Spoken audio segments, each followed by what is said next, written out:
Welcome to the Multiverse Comics podcast. On today's episode, we talk Captain America Brave New World, we talk Iron Fist, and we do it all from right there inside the multiverse. Get a glimpse inside our conversation. Here you go. Right, Captain America Brave New World. Okay. We'll step into this. I'm proud that y'all both seen it. I didn't expect you to ever see it. No, And like I'll say, I've said it before, it's a good Sam Wilson movie. Yes. I didn't go to see it to learn more about Captain America. Right. I could tell where the cluster farting, where they had to start, where they cut the virus thing out like they did in Falcon and Winter Soldier. It is a bit choppy. They were going to go back and do some more of there was going to be a plague that Guillermo Serpent Society guy. They were like, we didn't want to do it in Falcon and Winter Soldier because of the pandemic, so we took that out. Yeah. We were going to move it over here, and then there was a lot of, we don't even really know what we're doing there. So, Gilmore showed up, guy from Gus from Breaking Bad, shows up and gets a fat payday for 15 minutes worth of screen time. And which I think was kind of disappointing because that's what I was kind of seeing. I wanted to see him as a Marvel villain. Sure. And then I'll let y'all talk because then I also have a comment on Harrison Ford's depiction of Thunderbolt Ross. See if y'all You loved it. Well, it was a good Marvel action movie. I like all the movies for the action. Mm-hmm. Now, I rewatched Falcon and Winter Soldier leading up to watching this. Okay. Oh, good. So I rewatched Falcon and Winter Soldier, and I was reminded of two things. One, it is the best of the MCU TV shows at being a movie. So it's the closest thing that the MCU TV shows You mean have like been. in terms of Scope and style, and like they're not trying to be a different TV genre. Right. Like okay. they're True to the Marvel they're trying to be a universe. Marvel movie in a TV show. In a TV show. Okay. Right? Okay. Versus, WandaVision was just WandaVision is all about television. yeah, It really very is. interesting. I like it for what it is. Yeah. But when I originally heard that Marvel was going to have TV shows, I was like, oh, so I get to watch a Marvel movie every week, and like that's what it was in my head, and it finally did that with it. They've only really done that with that particular. Okay. So it's good at that. It just gets super dense, and I don't love. I have a love-hate relationship with the dude that plays Sam in the whole thing. Anthony Mackie. Because he's like, in his interviews along the way, he's like, well, Captain America is not really about America. And I'm like, but he is. He's Captain America. Right. And he has this whole, it became a very social commentary thing, which is not what I'm there for. I don't want any of that business. I want to shoot him up sort of thing. Okay. And I don't know. Sometimes these movies get super heavy-handed with political leanings that I don't necessarily agree with. It just annoys me because I like the movie. I don't necessarily care about any of the other things that they're pushing, but I just want to see the movie. Right. So I know half the people in the world will agree with everything they said, and that's fine. The other half are probably like me. We're like, that felt heavy-handed.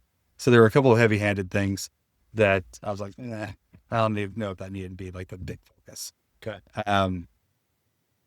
It got a little convoluted in the middle of this movie.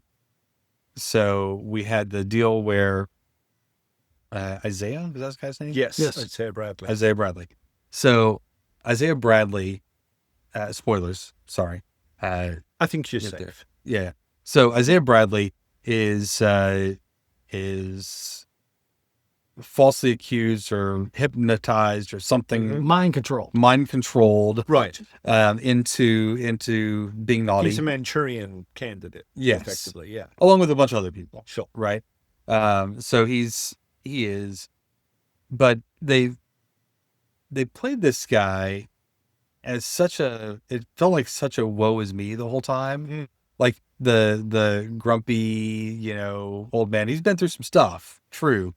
Right. They play him as so woe is me that got, it's going to sound terrible. Everybody's going to think I'm terrible for this. I got super old. So you're in a safe place. No judgment here. No one on the internet judges people. No, not at all. It's all love and altruism. Yeah. Yeah. So the whole time I'm like, can he just be like, Sam, take care of this. You know me. You go ahead and do this. Like, right. Like, trust that something's going on, but no, he's not that way. He's very much. Well, I'll stick. He's kind of angry. Well, I'll stick in. We've all talked about how we don't really like heroes that just sit around and suck their thumb and weep, but in his particular case, he does have some history with the U.S. government where they only let him go because he got out. Yeah. And stayed hidden.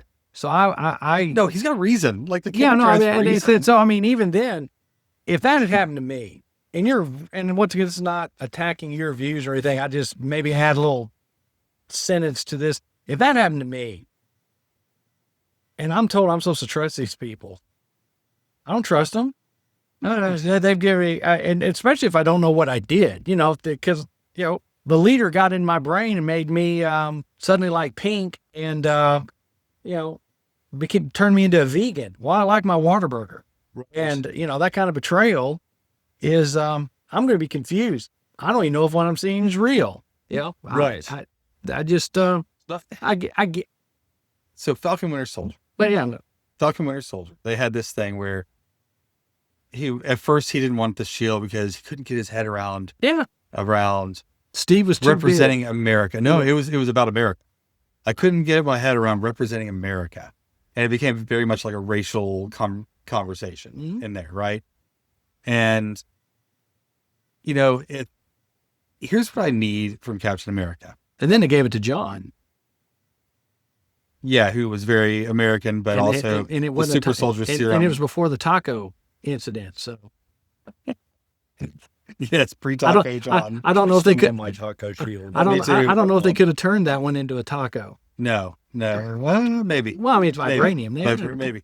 Who knows? So yeah, when I'm watching this thing, and I'm like, I don't know. I need Captain America to be like mom and apple pie, fully into like, I'm behind America and what America stands for, and like the whole thing. Like Steve Rogers is America, right? Yeah, that's America's ass. I don't want like well, maybe America's okay, Captain America. I need like a fully like behind it patriot. I want like a. But Steve Rogers left being Captain America twice in his history, very much over that. That's how we got Nomad. Yes, and that's also, I didn't read those books. And those are very interesting because that was in the Hydra version. I didn't read that either. Oh, not the Hydra. I don't reference the Hydra Club. No. But the Nomad. The Nomad thing was very much a response to Richard Nixon. Yeah. And then when he gave up again and became the captain with Mark Grunwald, that was a very much response to. But why did he do that? Well, he did that because they came back and said, you're a military officer. We're reactivating your commission. Yeah. You work straight for the military. He's like, no, I'm part of the country. Which was an allegory for the Iran-Contra stuff that was going on at the time. That's why he was like, but at the time, his thing was, I know what America is. Mm-hmm. I love America. What you're telling me to do is not America. Right. So I'm out. It's the same thing that he does in Civil War when he has the greatest quote of Captain America of all time, the tree by the river of truth speech that he does. And he's like, this is what you have to do as an American. You have to, if you see somebody doing something wrong and you believe it's wrong, you have to stand up like a tree by the river of truth. It's the greatest. I can't quote it, but it's the greatest thing that he's ever written. A very Mark Waid version of Captain America. And so when you give it to someone else who's not Steve Rogers, yeah, as a creator, it's designed to make you uncomfortable. Yeah. I mean, if I can boy, we're getting off topic. If I can just give the shield to any blonde and he's Captain America, it's the same thing like Superman. If I can give any guy that flies and is invulnerable the shield. Well, you can give it to anybody. You can give the thing to anybody as long as they are fully they're fully American. But see, then that means that the character itself is not that special. If I can make anyone in the comic world, Captain America, then there's no reason for me to have Steve Rogers. It's not a unique character, even though there are many examples of Steve Rogers type characters. So if I give it to Sam Wilson, I don't need him suddenly becoming the Red Guardian, Mother Russia, yay.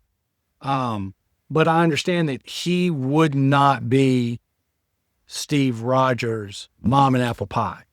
He doesn't, and same thing with John Walker.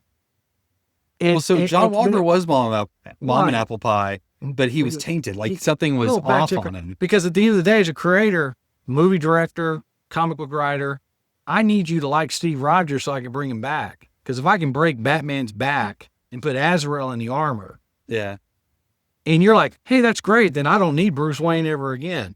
The Marvel Universe needs Chris Evans to come back as Steve Rogers to fix the Falcon and Winter Soldier. That everything you're saying about that, you're right. Captain America, mom and apple pie, all of that. But that's not going to be. That's Chris Evans' interpretation of Captain America. If this movie were, if this was Falcon with badass Wakanda armor, I'd be like, that's a great Falcon with badass Wakanda armor. My problem was that it was Captain America, and that's why I said it's a great Sam Wilson story. Yeah. I didn't go to it as a Captain, and it sounds horrible to say. I didn't go to it as a Captain America movie, other than where's this leading? And I can see your look. I'm waiting. I enjoy it in my head. I enjoy it. God, this is almost. I think we've found our theme here for the day. I'm conscious of time. We got 6 hours. Also, the defeat of the Red Hulk at the end was ridiculous. Yeah. Okay. I think that there's a lot to unpack here. Was I completely wrong and insane? No. I took my pill. I think I was insane. No. Actually, well, so a couple of thoughts. So first off, I think it's very interesting to me, and I hope I communicate this the way that I mean in my head. Yeah. Okay, right. So if it starts to sound like, hang on, don't. It's all meant to be delivered with kindness. Okay, right. And you're a witness. This may come up in the trial. All the viewers just jumped off the. It went to 0. Oh no! So, it's fascinating how people can read the same book, watch the same movie, listen to the same record, view the same painting. Yeah. And have a completely different interpretation as to what it means. Okay. From my perspective, one of the things that I love most about Captain America, since I became really familiar with the comics, which would have been sort of early to mid 80s, and then getting to read reprints and things like that, is that I've never seen Captain America as mom and apple pie. No, I've never seen Captain America as he's America. I've never seen that. If anything, because I don't see that Steve Rogers feels that way about himself and his role as Captain America. He recognized, to me, Steve Rogers recognizes that he is an icon. He recognizes that he stands for something. And his moral compass is very true. And he understands the relationship that he has with the role of Captain America. What he doesn't understand, or rather, no, he understands it. What he doesn't assimilate is what the larger portion thinks that role is and or should be. Okay. I don't see Captain America as being America. I see Captain America actually as being America's conscience.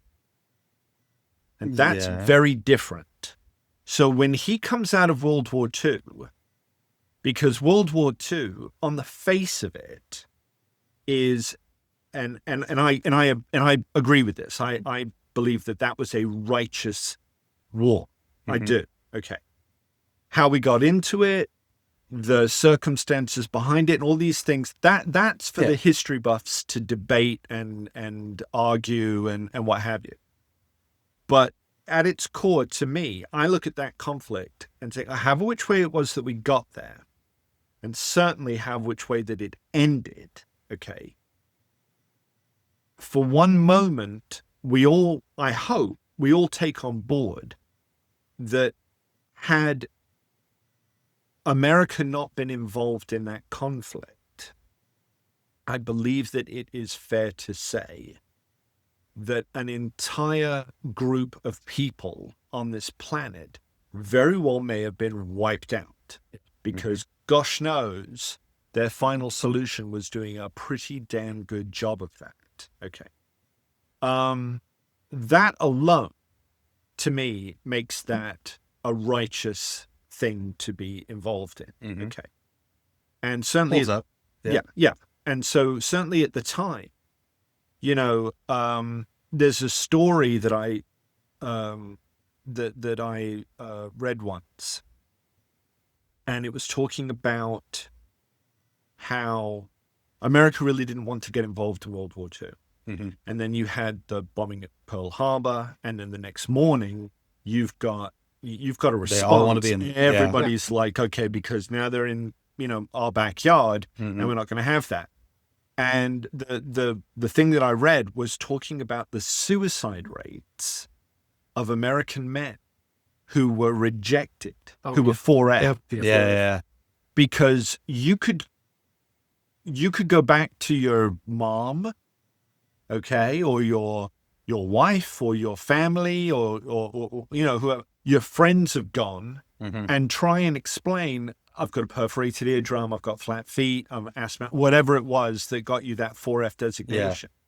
But the reality is the pressure, the stigma, the pressure is on you. And you're okay with that? You know, and so the suicide rate, it's a thing, you know. So especially with, and I think they cover it very, very well in that first Captain America movie. He keeps trying to get in, and he keeps getting rejected, and he keeps trying to get in, and he keeps getting rejected. And that's this point about Erskine, Dr. Erskine, and the decisions to let him go forward. They're not looking for someone who is just going to, yes sir, no sir, 3 bags full sir. They recognize the power they're going to give young frail Steve Rogers. So they want somebody who's a good person. Now I think Steve Rogers is a good person. As characters go, he's, you know, and this is a guy who sometimes had to do some dirty things. Yeah. Okay. But he does it. It's actually the one good thing from that Straczynski run. Is it Straczynski's run? What was the? I think where they went back in time. Where they like. Oh, well, we went back. They flash back to the. Well, when Steve's talking about that, what brings to mind, in my mind, yes, you're right as well. But the Brubaker run, where you learned that Bucky was the sneaky assassin that they sent. That's right. Yeah, that was sneaking into camps. You know, and this is a teenager for crying out loud. Yeah, and was fine with it. And was fine with it. Yeah. So, but yes, you are. There's an acceptance of responsibility that they're going to do some. It's war. Yeah, it's war. That's it. It's war. We're at war. So that's why he can run around with a gun and shoot people. Exactly. This is the way it's going to be. Yeah. You know, does Steve Rogers hate the German people? No, of course not. Is Steve Rogers so full of America inside himself that he's going to run around with impunity and shoot and have a wonderful time? No, not at all. Steve Rogers. Interesting about that. It's amazing how forgiving the world is. What do you mean? Well, think about it. It's not that long ago. Like World War II was not that long ago. We're 2 generations away, right? So my grandfather was in World War II. He was active in World War II, right? Right. So we're 2 generations away. He was Pacific side, but I have plenty of German coworkers, and like nobody holds that stuff against anybody else. Oh, my Like, mom does. No. No, well, well, maybe. Well, there's. It's interesting. I didn't know this, but Germany pays restitution to yeah, still, Israel still. they're Yeah, still- probably. There's a bank. There's a separate reserve bank Yeah. that was set up for this purpose that answers to no one. Right. Based in Basel, in Switzerland. Right. That where all that money routes through. But they set that up Sure. in order I mean, to do. It wasn't that long ago that England finally paid off, and I'm talking like within the last 10 years, Well, I think. I Googled it real quick, gentlemen. While Germany fulfilled its loan obligations related to World War I reparations in 2010, the issues of World War II reparations remain a point of contention and are still being sorted out by the World Court. Right. Interesting. But England within the last 10 years, England actually finally made its final payment to the United States for the loans that they got for supplies and things like that to keep them going, To get them going in the war. II. Yeah. Well, I mean, you So- have to think that happens. But anyway, so that's how I've always viewed Steve Rogers. He is burdened with carrying America's conscience. And so what that means is that it should never, to me, again, it's not a case of I have an expectation that my Captain America is going to be, these veins run red, wine, blue, son, and it's all mom and apple pie and all this stuff. No, not at all. To me, it's stronger than that. It's more valid than that. This is the guy that you can actually trust. He's got the American dream in his mind. He's got the hopes of, what the thing that makes America very special and important. He understands that, and he's trying his best to fulfill his role in making that present. But it doesn't mean that he is America. And the reason why I stress that point is, again, as you say, when he becomes Nomad, it's a reaction to politics. When he becomes the captain, it's a reaction to politics. He's not beholden to the president. No. That's why It's the ideal of America. It's the ideal. Yeah. Yes, he's firmly part of the ideal, but not necessarily the reality. And that's why I like. It's very conservative. It's old-fashioned ideal. It's an old-fashioned ideal that he's into. Not conservative politically, but conservative in a he comes from a conserving time that where- which came before. Yeah, yes, exactly. Conserving Well, the old ways. I think the way they've written him before, he would look at a president and go, "Mr. President, I respect the office and everything, Right. but I disagree." He had no problem saying, "I disagree with X, Y, and Z," Okay, and not necessarily acting on it. Sometimes, Okay, I know. I see that smart. Okay, so here we go. But, Because now we're getting into it. Because this is why I think that making the follow-up to the first Captain America movie, The Winter Soldier, was very, very smart. Because when you peel away all the, oh, wow, cool, it's Bucky. What you're actually getting is this plot about these shield death ships that can target anyone. The fact that they get used by Hydra nefariously, you can never overlook the fact that it was the good guys who created this technology, and Captain America is so against that. I remember you remember the line when he's in the elevator with Nick Fury is like, it's basically preemptive strikes. Innocents always get. I forget the exact way. It's always get hurt. He's like, every this time. is wrong. Yeah. And Nick Fury has this sort of like, kind of, I'm kind of surprised that the legend, that the guy who kicked the Nazis and that would have that reaction. But Nick Fury is confused. Nick Fury has drunk from the well of hubris a little too long. he's so sure that he's right Yeah. that whatever he does, ipso facto, QED, becomes right. Steve Rogers doesn't suffer that malady. So it's about that role. Now we get into Brave New World. That's why I actually thought, yeah, it's not a very good movie in terms of the structure. Mm-hmm. It's kind of all over the place. It seems like I kind of felt like there were 3 storylines, and they started moving with this one, and then they kind of thought, well, actually, maybe this is the better one. I know we're going to go with this one. And some of the leaps, and like, that was the production history. Yeah, that literally was like, what this is. Yeah, okay, because it was going to be the Serpent Squad. Yeah, Serpent Society. Then it was kind of going to be the leader. Yeah, and then you find out really that the real reason they had the leader in there was for the end credit. Right. That's why he was brought. That even the actors remind me of the end credit. He talks about the probability of the fact that there are multiverses. Yeah, where he's sitting there going, "There's other people coming." Yeah. They're like, he was like, yeah, I had all this other stuff. Then it got watered. The actors they got watered down to this. Yeah, that's what. Yeah, well, that's James Gunn's thought, right? I saw an interview with him, and he was like, there was this push to make more movies, make more, right? And they would get started without a good script. Yeah, and he goes, you can't do that. No, he goes, I won't start a movie without a script.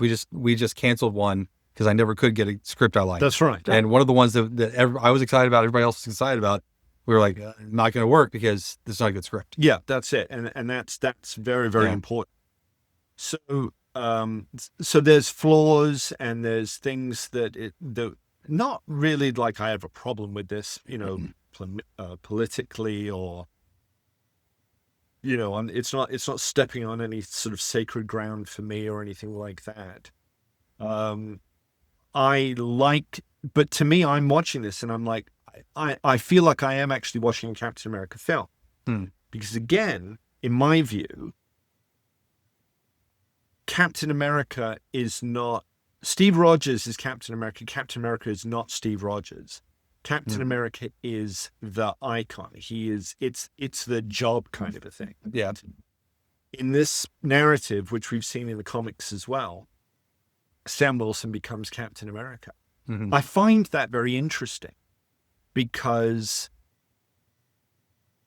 Sam Wilson and Steve Rogers are 2 very, very different people, but they do have a common, they're Venn diagrams. That bit in the middle is, there is a love of country, not politics, country. There's a love of the freedoms. There's a love of the ideals. There's a love of the hope that, if everybody does their part, we might be able to make tomorrow better than today, which is just a gorgeous thing. That doesn't come through as clear as I think that it should have. And I really stop with the whole, I can't do this. It was a mistake to give me enough. It's annoying, right? Enough. Yeah. It's super annoying. You can say it once or twice. You can kind of go, well, I mean, if I walked up to you and said, you're Captain America, he's the Shield, Jason's going to be like, me? Yeah, you. What? Right now? Like, right now? Yes. You know what? You got a serum or something? Yeah. I mean, there you are. Can I get a suit? Maybe? Yeah. I don't know. No, you're Captain America. Here you go. There'd be about the second time you're like, this is me. Yeah, but you know what? Yeah, but I do like the serum thing. He said, and there he's laying on the ground. Like, I should have taken the serum. In the Captain America. That moment in Endgame, when old Steve Rogers gives Sam the shield. Okay. What I took from that was what Steve Rogers is saying is that the world, sure, although many may disagree, but certainly America, we need a Captain America. It's a really good thing to have a Captain America. Obviously, Steve Rogers isn't going to be that anymore because he went back in time and selfishly went and partied with that British hussy. That's right. Okay. She destroyed Captain America. Yeah. But he knows that we need a Captain America. And Sam Wilson, he's not Steve Rogers, but he can do the job. And so, and when in that scene, when Sam takes the shield and I don't know what the line is. It's something It feels like it amazing. belongs to someone else. He's like, thank you. I'll do my best, or whatever it is he says. That to me is the acknowledgement that this is going to be hard. I'm going to have issues with this, but I'm going to commit to this because in that Venn diagram bit overlap is the recognition that we need a Captain America. And if that's going to be me, then I'm going to be the best damn Captain America. All this second thought, buyer's remorse thing that goes, I'm just like, oh, please give me a flipping break, because it undermines the acceptance that we need a Captain America. Then why do that in the movie when he's already been Captain America for a little while? I know. Because we had a whole TV show where that was the whole I hated it shtick. there as well. That was the whole shtick. So again, I enjoyed it. I did enjoy it, even though it was very choppy. I kind of wish that they had done more with Sam being Cap doing the job, because that's kind of what I like. I like to see Steve Rogers being Cap doing the job. Yeah. And then you have those quiet moments when, Steve Rogers would be listening to, Glenn Miller or something like that, or he's, oh, I got that reference, this kind of thing. I mean, I love The Winter Soldier. I still think it's my favorite MCU film. Mm-hmm. And one of the moments that I absolutely love is right at the end when Steve Rogers is in the hospital and they're listening to Trouble Man by Marvin Gaye, and Sam Wilson is sitting in the room with him. And it's like, this is why that song is so good. And it's like, that's the song that we're going to associate Steve Rogers with. Yeah, because that song is about somebody recognizing that all the horrible things that are going around him. That's the reason why he's got to do this job. Yeah. Well, my hopes are still up that we'll get Steve Rogers back, because they keep saying that he's on the moon. Yeah. They keep saying he's on the moon base, which when we had old man Steve Rogers, where he was, he ran SHIELD from the moon base, and all he needed was little super soldier juice, and he was back to being. If we follow comic and movie logic, Chris Evans is off doing some very interesting work. We've talked about. We've talked about that. He's going to need a boat one day. Right. His kid's going to go to college. Mm-hmm. And I'm still thinking, if we're going to see Steve Rogers again, it's the same way you got Harrison Ford to come back and get killed as and we Han need Solo. to talk about the Harrison Ford. Good to Harrison Ford here. Yeah, we do. Is in the Avengers Doomsday world where if Chris Evans can come back and play Hydra Cap for 10 minutes. That'd be kind of cool. Well, I think that's what he's doing. There's rumors about that. Okay. And that's if people are going to have a problem with that. If that ends up giving me back Steve Rogers in the Prime Universe, I'm fine with it. You think he's Hydra Cat? It would be, because it'd be Doom's universe. Once again, you're in multiple universes. So yes, they're supposed to be a sadistic, smart Hulk. Okay.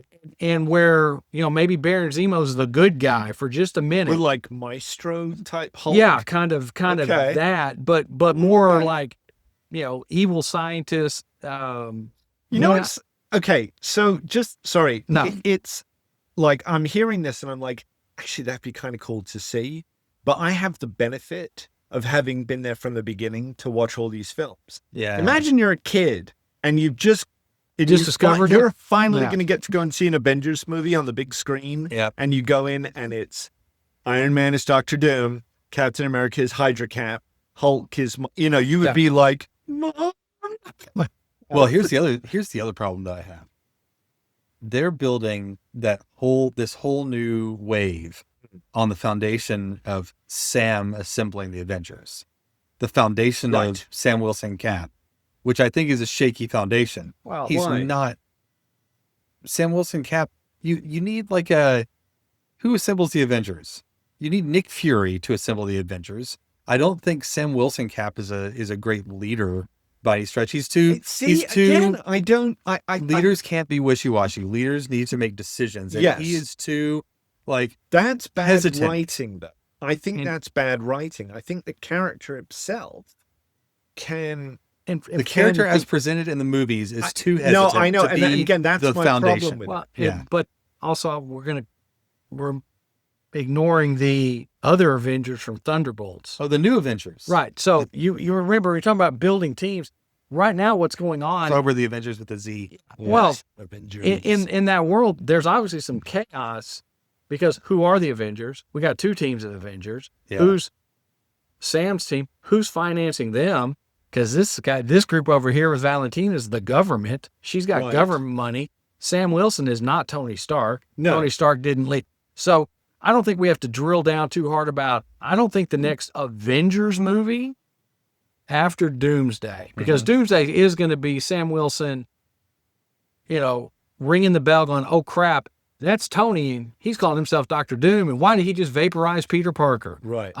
Because where's, of the characters left running around, Thor isn't going to bring the team together. Thor's off on some boat.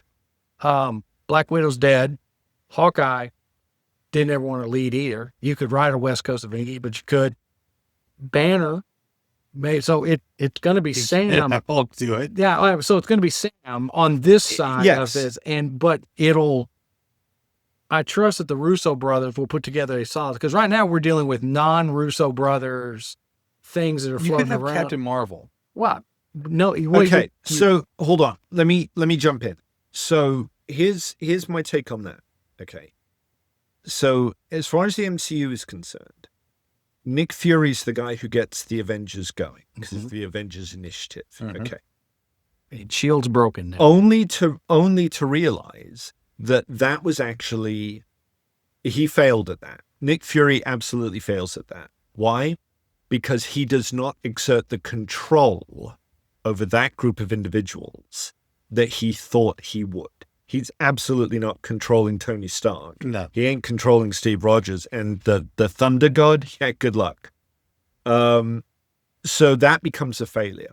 One of the things that I liked about Brave New World is when Sam acknowledges to Ross, you're the guy who actually disbanded the Avengers because they wouldn't toe the party line. They wouldn't toe the political line. Mm-hmm. And now you want Captain America to come back and work with you?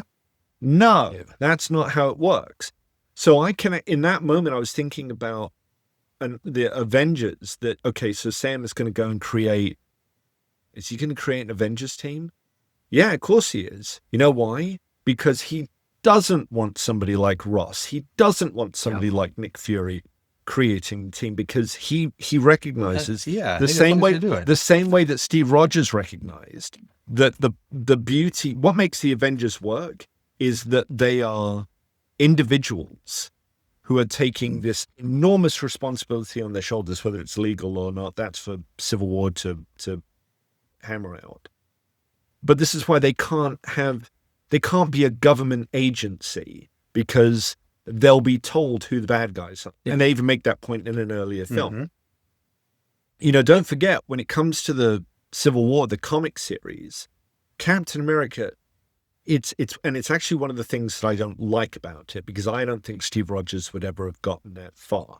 But under Mark Millar, he does. He becomes so obsessed that he's right. He stops being Captain America and he becomes Nick Fury. Yeah. And it's only at the end, when he's beating the living hell out of Tony Stark, and the firefighter, the ambulance guy, the cop, they're all pulling him off. They're all pulling. It's funny how we got a representative of each of our first responders are pulling him off, and then he kind of has that epiphany of, oh my gosh, what have I been doing? I've been wrong. Go ahead and lock me up and to take me to court. And I know people really hated that ending, like, well, Captain America would never give in. No, that's actually that was the Steve Rogers moment of sanity, because up until that point, he's such a soldier. But Captain America is so much more than that, and has been for years. It's like completely undid. Now, I can't remember it very well. If it was read it Millar's once. Captain America from the Ultimates, I could totally believe. Yeah. There you go. But keep in mind, and this is far too much for this podcast. And we still haven't gotten to Red Hulk. I know. But that is a cynical Scottish comic book writer's view of what's wrong with America. Yeah.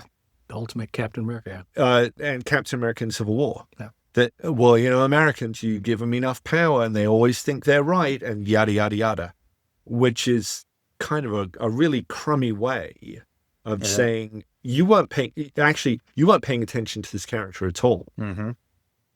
This is, if that Captain America, your idea of Captain America was true, he would have become president when they offered it to him because he would want that level of power. That's right. Well, it might be why I read it when it first came out. We've sold my copies here already, right, years ago. But I never went back and reread it because it breaks one of my primary rules of comics. Never go back and reread? No. Heroes fighting. Heroes. Of course. Heroes fighting heroes.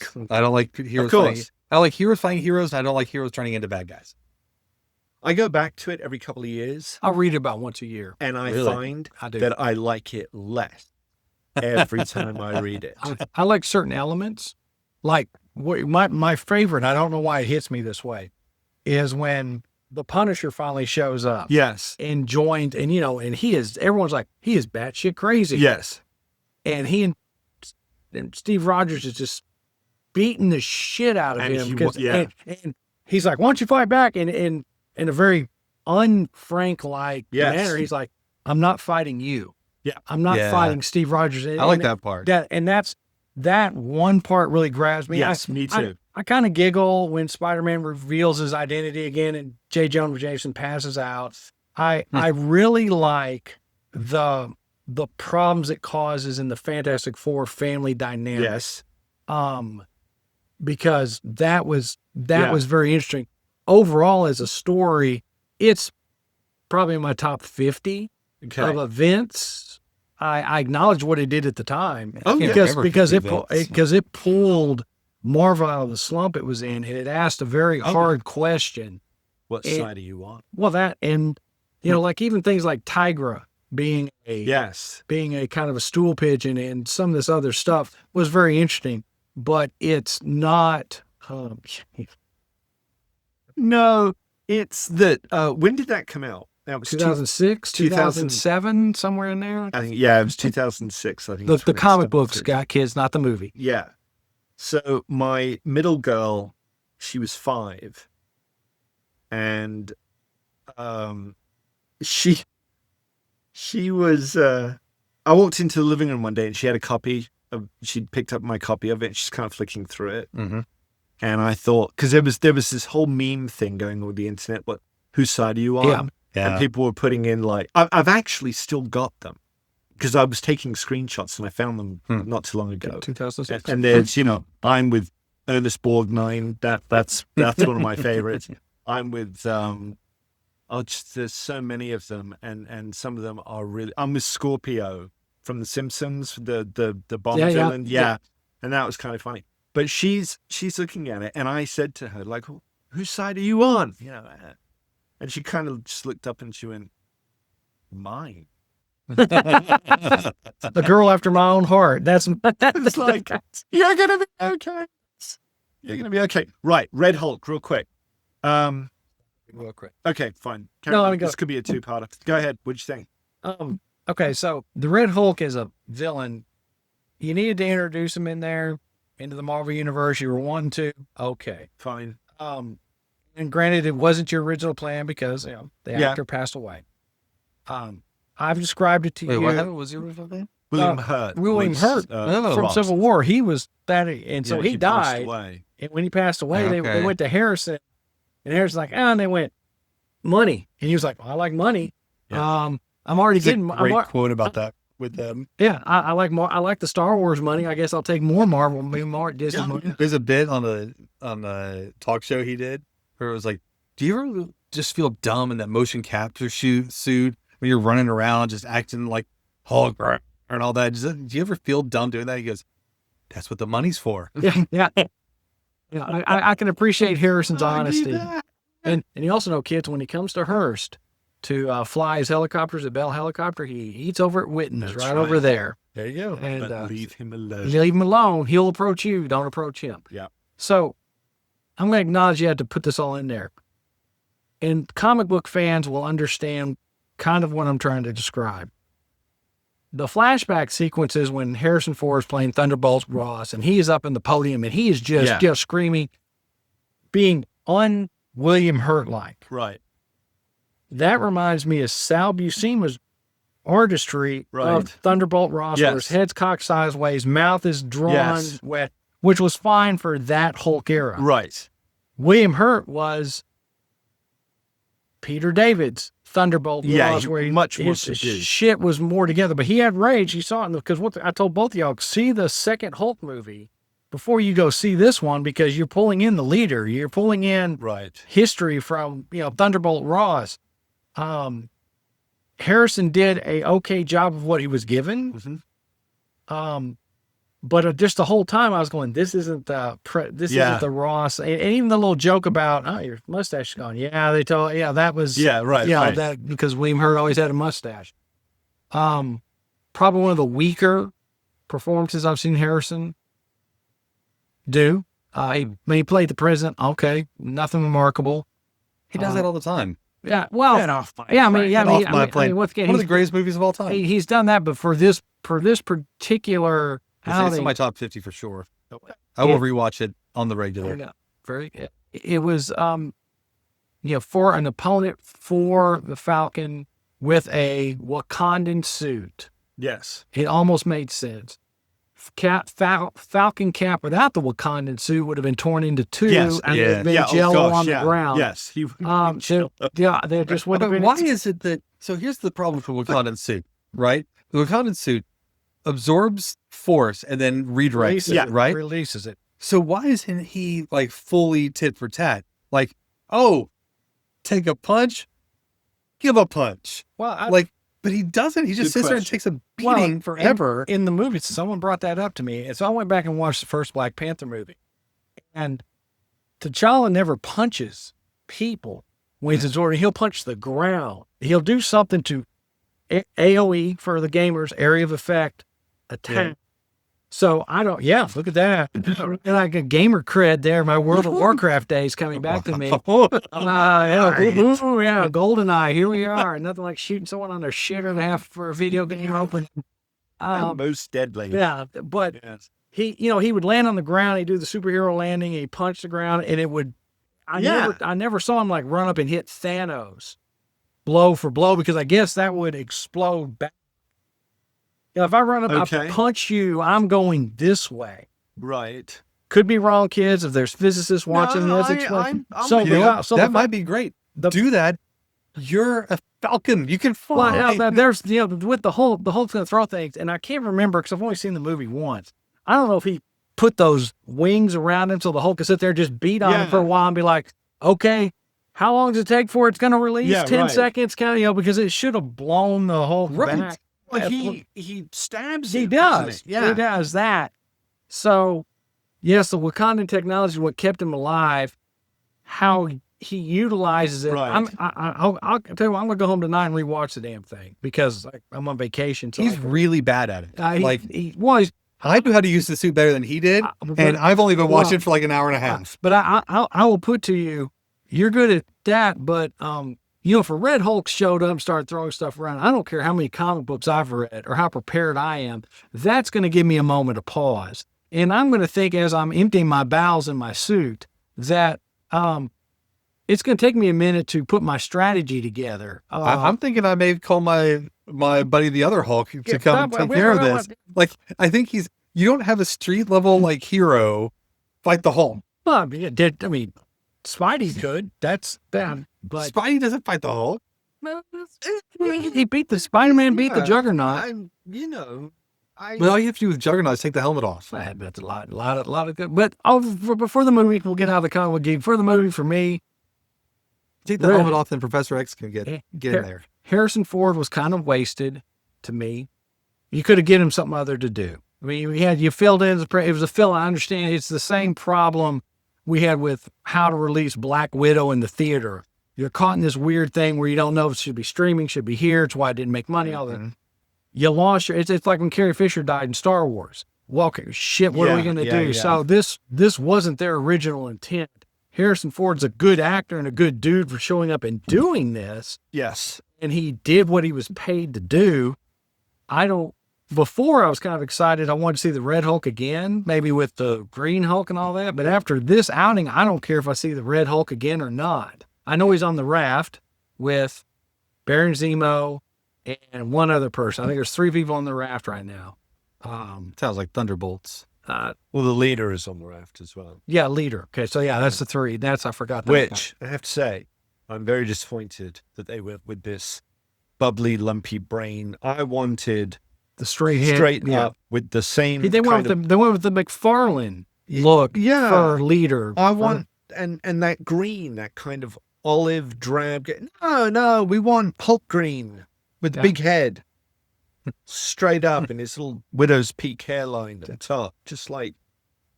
But I do kind of close my eyes and hope that, on the raft when they turn off the lights, that Baron Zemo's playing his song that he likes to dance, and the leader's over there dancing too, and Harrison Ford is just sitting there with the Harrison Ford look. Masters of Evil. This is how it began. This is what actually is how Thunderbolts should have been. Exactly. Thunderbolts began originally way back in Fabian's day. But... Correct.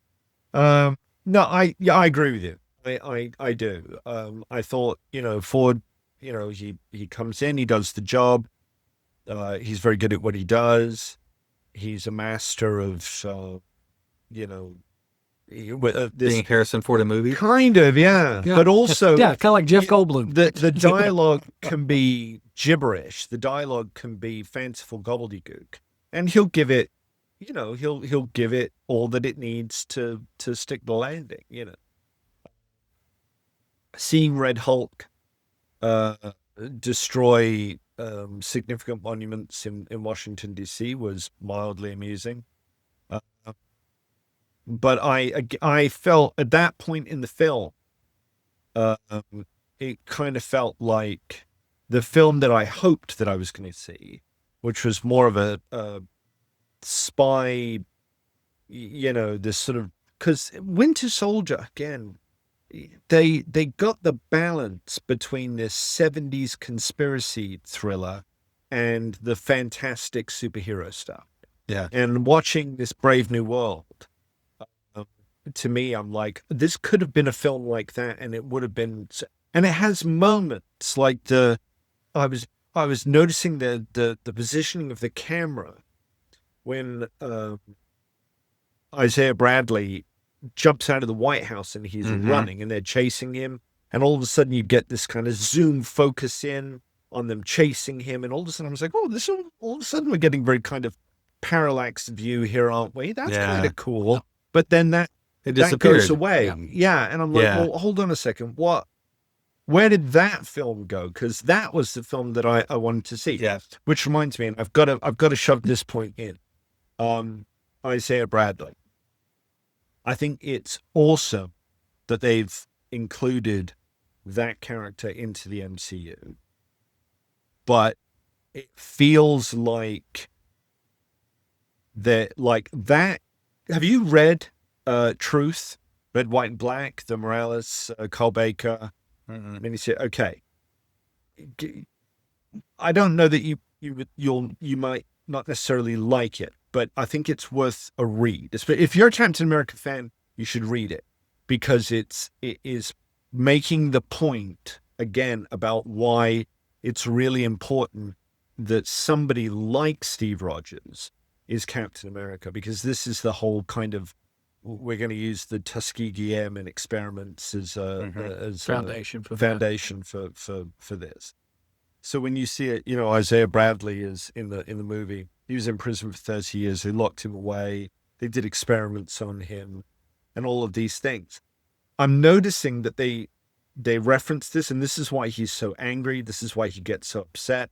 This is why he's so paranoid. This is why he feels so abused. But they don't really get into that. Yeah. And so I take your point, like, why is he so kind of grumpy about this, and it's like, and if you follow the words, Yeah. it's like he was in prison for 30. His country betrayed him. Yeah. He was a soldier, and they took advantage of him. Which, let's be honest, Has some historical history. it has more than some. It has historical. Yeah, this happened. So what does that mean? What does it mean when you have to face the reality of that? Is that America? Or God will hope not. That's somebody taking their position and abusing it. That was the thing. Just that. I kind of thought like it felt shoehorned in. Like, it's like, if you're gonna do it, annoying. Do that story, please. If you're gonna do that, please do that story. There's a part of me really wishes he would get his own minute because I like that actor. Yes, I love that actor. As Carl Lumley. Yeah, he's a good actor. I would love to see them do a miniseries on it, but a throwback series. Yeah. But I don't know how they would squeeze it in what they're doing. And that would right be now. a tough watch if they follow that. Yeah, because well, no, I would think they would get to his adventures and then we know what happens. Yeah, but it's or maybe it's a flashback, like he's in the he's detained and he's flashbacks to his adventures. Again, or something. read the miniseries. Yeah, it's very tough because it's one of these things in a very racially charged environment. Yes. I don't know that, especially when Disney's trying to, do different things. Focus on telling stories. Well, you can tell stories and still fall into this trap. Yeah. I mean, that is a story. That is a powerful story. Yes, it is. But it's not a story that necessarily you or I or Stephen could relate to. Yeah. Oh God, no. I mean, no, absolutely. The majority of the audience would be people who couldn't relate to it and would object to it. Like, who's the guy? No, that you're did, right. Like, Sinners and has like this series of like that director, right? Like if somebody could give that guy a did. story and say, do a Marvel movie with this, I'm sure he did. I think that would be good. He would do great, but it is that I've got to look at the audience and go, are you prepared to accept how racist this is going to get? Yeah. That's and right. How bad it's going to make your government look. Yes. And we're telling a fictional story with a historical background. Are you mature enough to go, this is Superman versus Godzilla? And I don't think that I think there's right now, maybe 5 years from now, I could tell it. But I would love, but like I said, I bought the trade of truth. I bought the original mission, and this time the art hit me different. Yeah. Because I'm like, oh God, someone's going to take that and turn it into something it shouldn't be. Because remember, Kyle Baker did what a stereotypical African-American comic book character looked like in the 40s. Yeah. He drew everybody that way. Yeah. Intentionally. Okay. So you're talking about exaggerated lips, big old eyes. Yeah.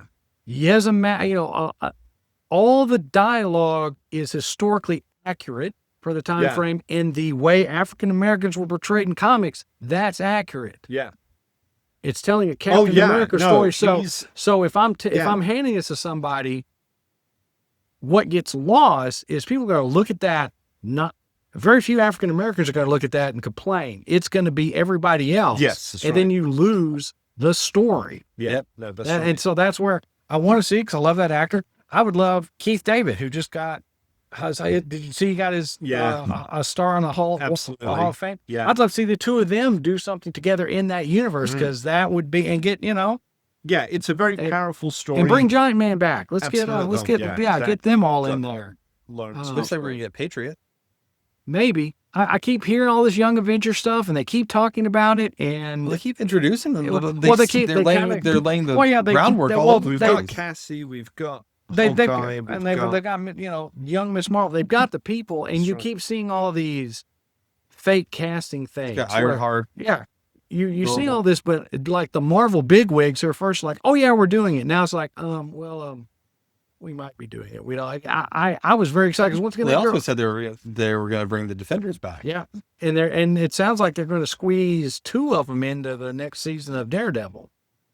because Jessica Jones is already coming back. Yes. And Mike Coulter has been photographed on stage, but not in any kind of, he might be visiting. But no Iron Fist? That guy took a beating on that. He really did. And I think bring the kid back. I actually liked Iron Fist. I know most people didn't. Most people didn't like it. I like the character a lot, and the show is the best I'm going to get. The problem with Iron Fist, though, it's funny that we should be talking about such serious subjects as, you know, racism and discrimination. Iron Fist has fallen into that view where, you know, that Marvel is starting to get some backlash on having a, you know, white American character being the embodiment of this mystical Chinese, you know, and it's like, okay, then that's it. Sort of remove Danny Rand in the comics, and I think there's Shang-Chi or something now. No, somebody else characters. But there is, I believe there's a new Iron Fist that's more culturally aligned or whatever. So I don't know if that would work with. See, there's a whole set of characters from back in the day that had the exact same background, right? So rich guy crashes in the Andes. Rich guy is on an island. I saw that cautious somewhere. Look on your face where you're like, where? No, the rich white blonde guy is he's shipwrecked on an island and learns how to shoot arrows. So he's Green Arrow now. And then steady. No, you're right. Tarzan, the Shadow, Green Arrow. Have we tried one like that? So that's just how those characters came to be. We don't have to rewrite all that. Like, that's just how those characters came to be. Yes, but what you're missing, rightly or wrongly, okay, because I think there's a debate question here in this. We're not going to do that today. Is that all comes about because people aren't going to accept a black hero, an Asian hero, or what have you. We're talking back in the 1930s and 40s. But what they will accept, because it's kind of cool mysticism, or it's cool this, or it's cool that. Yeah. Let's get a white guy in there, and they will be able to wield the thing or whatever it is. Yeah, because they can be dropped into that culture. They'll assimilate, not completely, because they got to come back to the U.S. and become a force for good. Because they're rich, they got to get their money back. But it's not about. I don't think it was like people won't accept this. I think it's. That's exactly what back in the 30s and 40s. Well, no, I think it was more like the people that were writing it were Jungle Jim, were like Wanna Beast, white dudes. Like, oh, what would it be like if I did this thing? Like, they wrote what they knew. That could be like the white dudes wrote what the white dudes knew. There is a certain commercial obligation. You can't create something that nobody's going to buy. I will go back on Iron Fist though. The one, and I took issue with this. And we'll wrap this up because I know we've gone long. You're enjoying this, kids, because you get to see us really move up. You know, when Danny Rand, hope you've enjoyed this, kids. When Danny Rand landed in Kunlun, whatever it's called. Yes, Finland. Yeah, cool. It was in an Asian location. Yes, but most of the inhabitants, were white. Really? All the monks, all the if you go back and look at Burns, look at go look at all of that original stuff. I've got a trade. You go look at that. There's a few Asian, there's the mustache, the Fu Manchu villain somewhere. But all the students that he beat out, they were all drawn white. It was never said that it was Asian, and I mean, list their names. See, I just got into it with the Matt Fraction stuff, so it's which was very good. Yeah, that's the best. That was the best. Yeah, the second best one, if you really want to read it, is go get you some 1980s Power Man and Iron Fist. Oh, heck yeah! Because when Danny and Luke were together on the Defenders, their banter reminded me of that series. That was the only hope I had was, I hope we get our Heroes for Hire with those two actors because that works. What started up the controversy is when they cast old boy as Iron Fist. At first it was always supposed to be an Asian hero. No, it wasn't an Asian hero. The actor was lazy and didn't want to do the physical work. Right. That's what got in trouble. He showed up drunk and 40 pounds heavier than he should have been. and couldn't Allegedly. do it. No, it was Allegedly. EW says that's what it was. And he had to have a stunt double more times than not. He just left his gig on Game of Thrones because he was the Flower Knight or whatever there, and he really thought he was going to go for a while. Oh, that's right. Yes, he got killed off pretty early. So he was the Mountain's brother. Or something. So hey, he as an actor didn't take the role seriously. In the second season, he started taking it seriously, and that's when Jeff Loeb got screwed. Netflix pulled the plug, and we didn't get any more Iron Fist or any Allegedly. of that. Well, at the end of the first season, we started getting some cool stuff. Well, the end of we had like was the second season? It's in the second there season. Two seasons? There was 2 seasons. The end of the second season when he's on the train and they're doing a lot of the Brubaker stuff where his brother has the 2 Iron Fist guns. Got the guns. Yeah, that's the end of the second season. That was where I was like, oh, the second season, you're getting better, and we're not doing it anymore. And the girl was like it looked like she might get the Iron Fist or something. Yeah, but she was actually the best fighter in the whole show. Like she knew what she was doing. Not Misty Knight, the Colleen Wing. Colleen Wing. She was the best one of the bunch. See, now I didn't watch Iron Fist. I watched the first episode and was like, but you should stop doing that. I know. You know, I've come into your life so many times and said, hey, and you're like, I watched the first 30 minutes of this, and then you go back and watch it. And you're like, but you watched Picard, like just give him so what I was going to say is that now I want to go back and read some of those Denny O'Neil, Dennis Cohen. Oh man, those Iron Fists. You know, and they're hanging out at back when Times Square was an absolute pit. Yeah, I love that. I just like like now. Oh. No, this is before gentrification, before they Giuliani gentrification. Before they Giuliani'd it, that's what I meant. I don't know if I ever saw it then. Oh, that was when New York had character. Before the zone. It wasn't always lit up like it is now? Oh, no. Well, there were lights. There were lights, yeah. But they were mostly on marquees of low-rent porn theaters and... yeah. Like I said, that's when New York said we had a little more. Before Giuliani saved the day, or something. That's right. Well, this was fun. Well, let us know if you like the video version of this, kids, and we'll try to do this again. You know, it's funny. We were doing a video. We haven't made eye contact with the camera hardly at all. We just sort of did our thing. But no, that's good. We're not supposed to. Is that right? Yeah, it's not fly on the wall stuff. Okay, that's good. Yeah, because you walk by the shop, you're standing by the dollar bin comics, and you see 3 old men sitting there talking about stuff. Yeah, that's where you guys are, by the way. You're sitting. Yeah, you're on the dollar bins. That's right. You're right there. So if you get off the those, shop and you wonder, or that's your perspective. You're paying for them. Yeah. And they cost $1. That's right. Each, or $5 for $5. That's how $1. Their dollar book are 3 for 75 cents. Making what feel like I love it when we do a big sale and we're like, now they're $0.25. Yeah, now they're 25 cents. And that's when you see the people I've seen people and they're big stacks, and it's like, are you really going to read that, or are you just so excited about? There's something for $0.25. Like you can buy a thing for $0.25. You get $0.25, but there's like 500 copies of House of Slaughter in there. How many copies are you buying? Did you? I don't know. But that's fine. We've thinned through it. You know, it keeps. I think we may be out of the House of Slaughter. No, there's still some. There's those and Berserkers. We've got. But we're out of Giga. We are out of Giga. Yeah, we got rid of all the Gigas. I'm pretty sure I haven't seen any in a while. Okay.